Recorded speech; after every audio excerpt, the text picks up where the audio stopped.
Thank you, Chair. Members of the Oireachtas, colleagues. What I want to outline this morning is the work that we've undertaken for the government in the Secretariat of the National Economic and Social Council. A year ago, the government asked the NEST Secretariat to report first an interim report on narrowing the gap to Ireland's 2020 targets, and at the end of the year on some of the thinking and the basis for Ireland's transition to a low-carbon economy by 2050. In giving us that task, the Department of the Environment, in its November 2011 paper on the climate policy challenge, emphasised the need for Ireland to move beyond a compliance-centric approach. And we took this in the Secretariat that the opposite of a compliance-centric approach was thinking for ourselves, indeed something that the Minister referred to earlier. And in thinking for ourselves, we were first, I suppose, struck by the dominant framing of the climate change challenge, with its belief that a consensus on climate science could dictate specific policies, with its very strong emphasis on the need for and possibility of a binding global agreement on targets and timetables, with a heavy emphasis on emissions trading as a central policy instrument, as, for example, under Kyoto, with quite an emphasis on predictive policy analysis in framing climate policy, and finally, with a focus on information deficits and provision of information as a way of addressing the many complex behavioural issues in the climate change policy area. And I suppose our Secretariat began the work largely sharing the assumptions which underpinned this dominant framing. But undertaking the work made us think more critically about each of these elements and about the policy question in generally. And indeed that led us to the view that internationally and indeed nationally, there is a very significant amount of reflection occurring and fresh thinking occurring. And indeed that this is giving rise to a significant reframing of the climate change policy challenge. And it's this reframing, rather than agriculture issues specifically, that the IFA have asked me to talk about this morning. And it's fortunate for me, given the amount of food and agriculture expertise in the room. But beyond that, this division of labour, in a way, reflects a fundamental thrust of the report we've given to government in just before Christmas. And that is an emphasis on being clear about what we don't know and finding the actors and agencies that are capable of finding out solutions to things we don't know. And in our final report, we, I suppose, summarise this, what we see as this emergent reframing, in three ideas. And I know the time is short, so I'll try and be brief and give you a flavour of some of this argument. There will be another chances to talk about it when it's published by the government in the coming month or two. But the first idea is that climate change is a loop, not a line, by which we mean it's a loop in which there is a strong dynamic relation between how much emissions reduction policymakers can and will commit to and their understanding of how to achieve decarbonisation.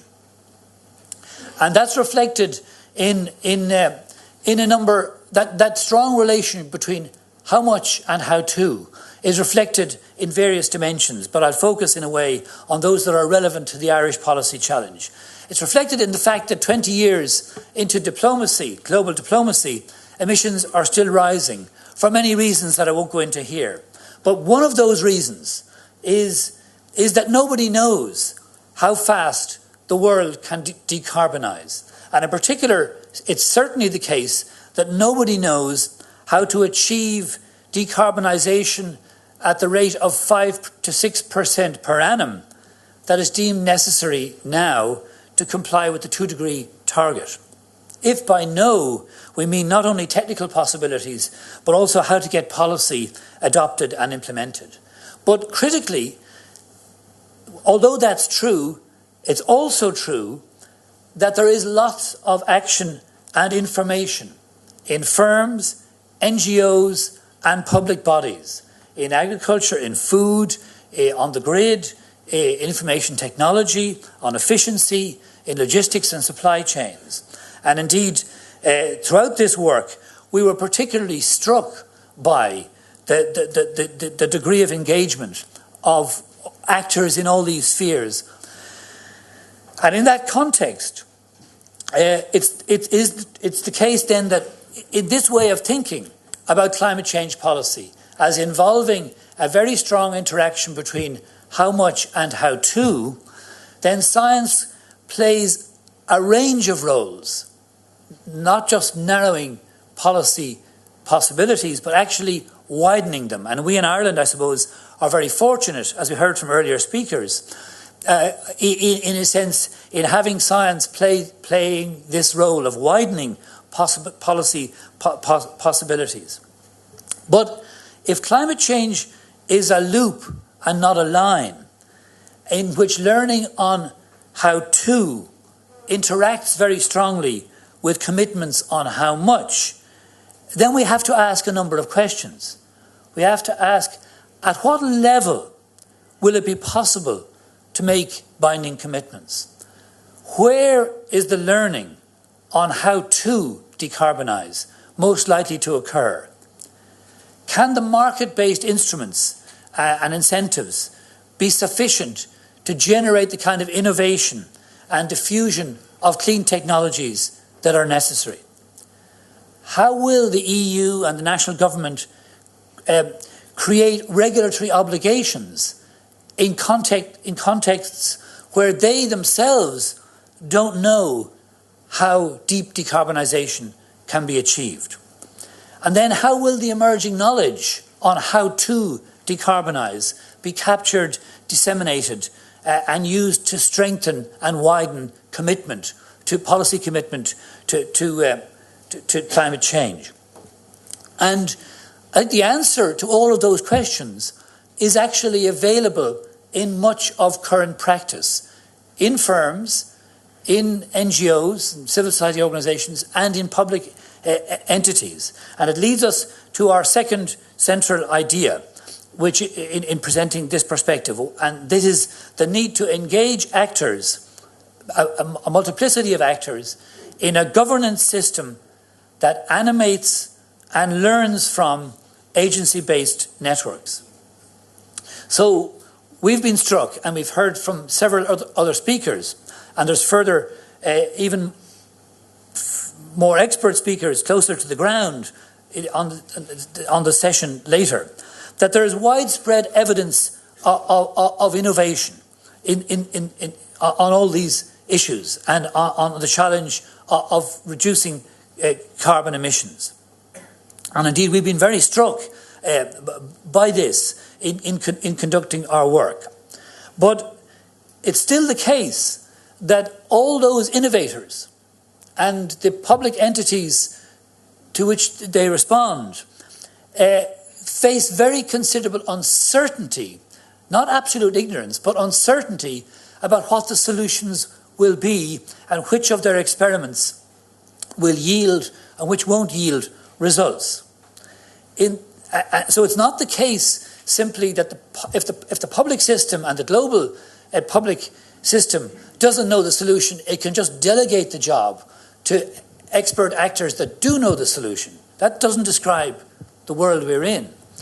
If those actors who have rich information and are doing so much still remain deeply uncertain, then what has to happen is that the state, or in Europe, the EU as well, must organise joint exploration of challenges and possibilities.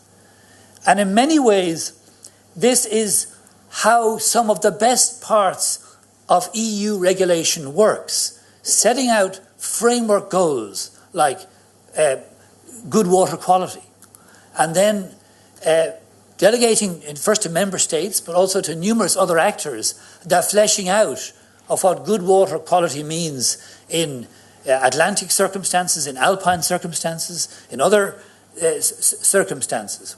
And then creating a structure of deep reporting in which the action of different states and others to achieve something like a framework goal like good water quality is achieved. Furthermore, this way of working is hugely evident in Irish agencies in this space, in SEAI, EPA, Bord Bia, the Food Safety Authority, Quilcha, Bord na Móna, and many others. And furthermore, the way they work and this form of joint exploration meshes very closely with the way in which firms and indeed farms monitor their resource use, their energy use, their carbon emissions in order to understand and improve their processes. And the third idea, which kind of captures the thinking for ourselves, is the need to shift the balance from how much to how to. And this reflects the limits of targets and timetables as generally conceived in the climate policy and politics, and indeed the limits of central prior knowledge of what the solution will be and can be. And this implies, we believe, a lead role for public agencies. But what is that lead role?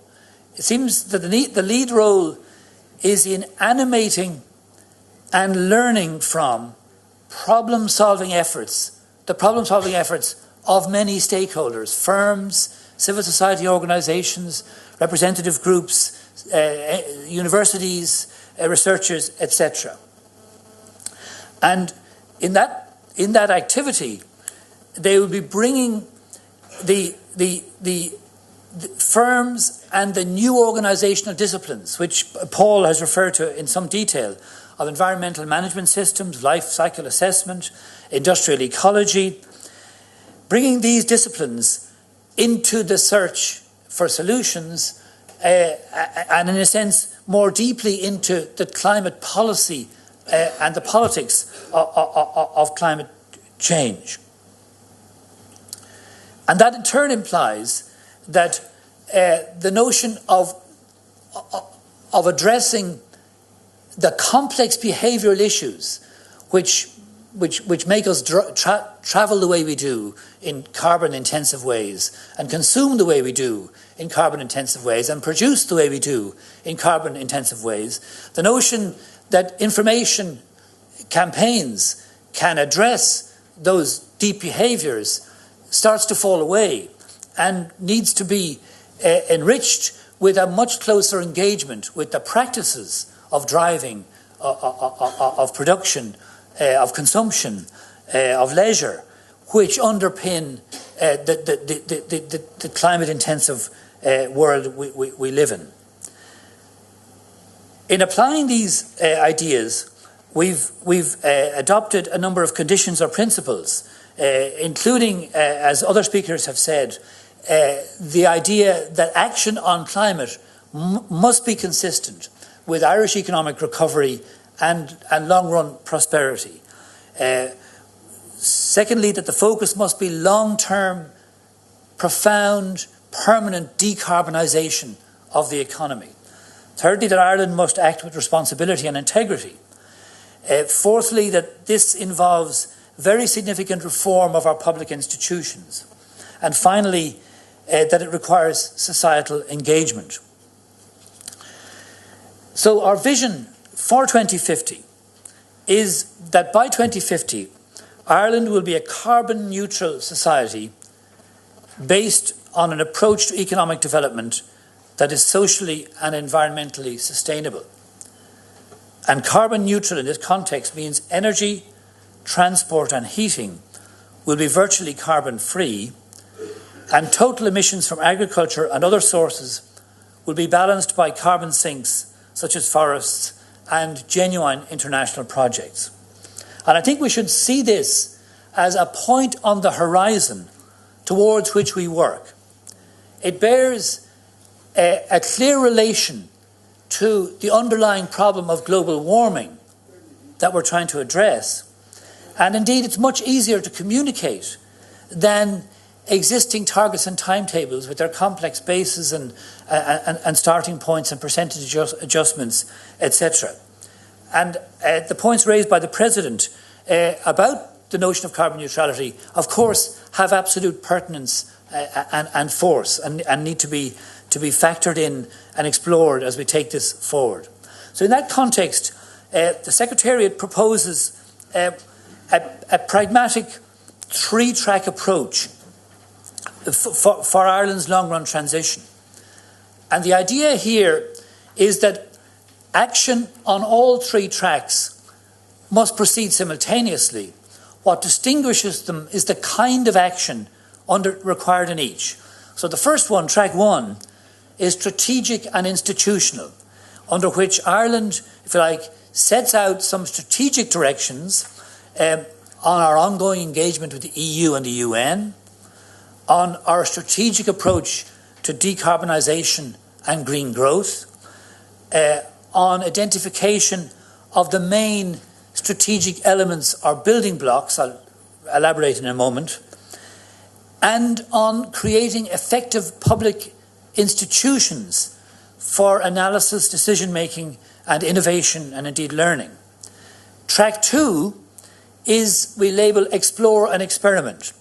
And this reflects a central thrust of our analysis, which is that in many areas of the climate change challenge, not knowing in advance what will work and what won't work, we need to create a set of projects of experimentation and exploration and find a way to learn from and capture what emerges. And we identify 6 possible projects, but one could think of others.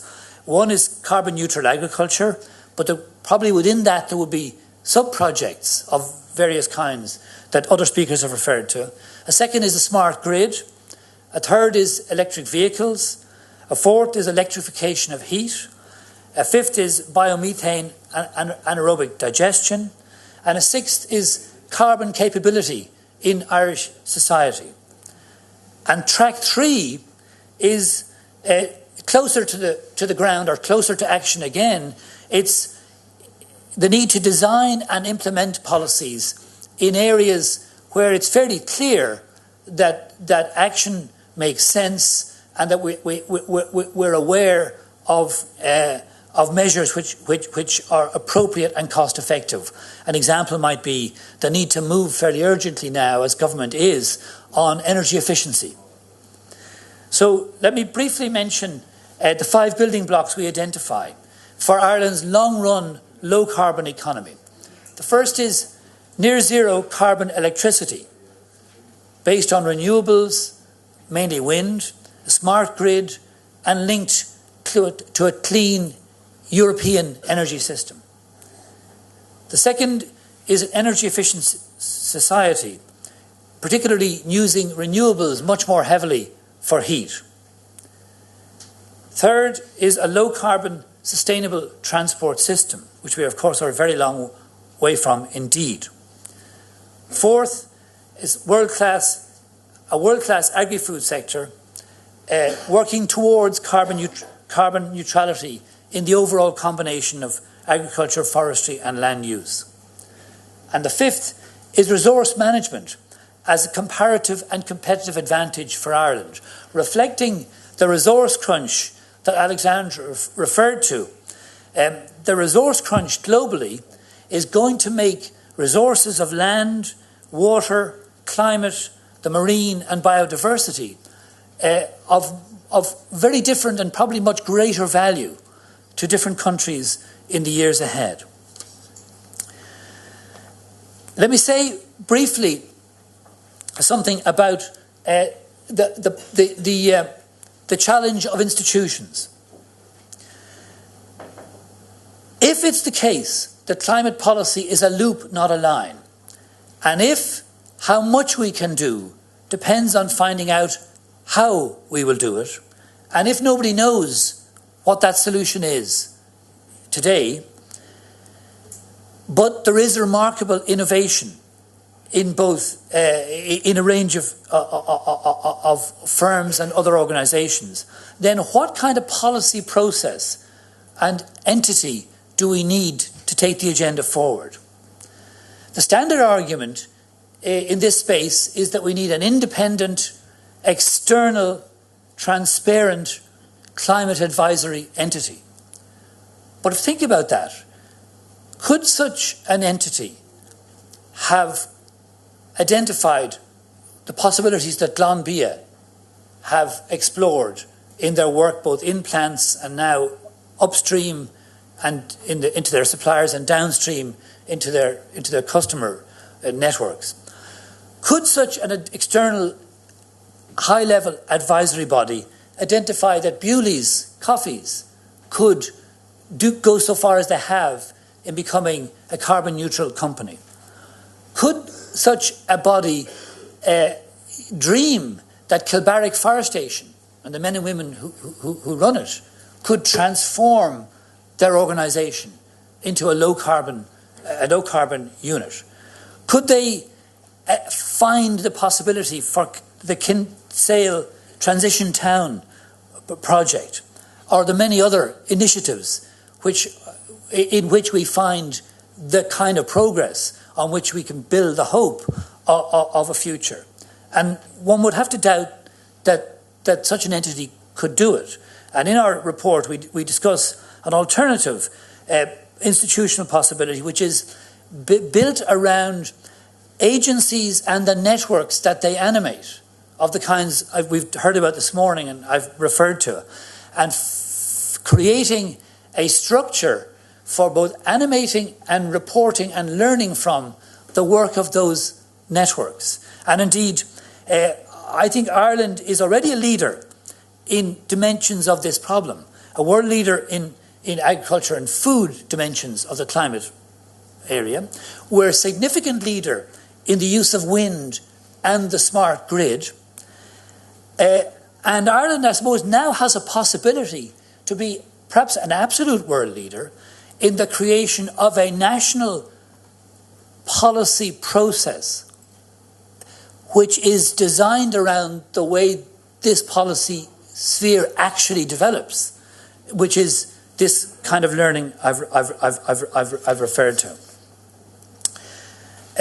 So I'll finish by saying that I suppose the central thrust of our work from the start, as other speakers have referred to, was the anxiety to reframe more specifically the way in which the agriculture and food agenda is discussed in the climate policy agenda, and the relation between those two agendas, which has traditionally been much more adversarial than it should be, and than it probably is now in the very, I think, creative discussion that's now we have found throughout the country on this area. Thank you very much.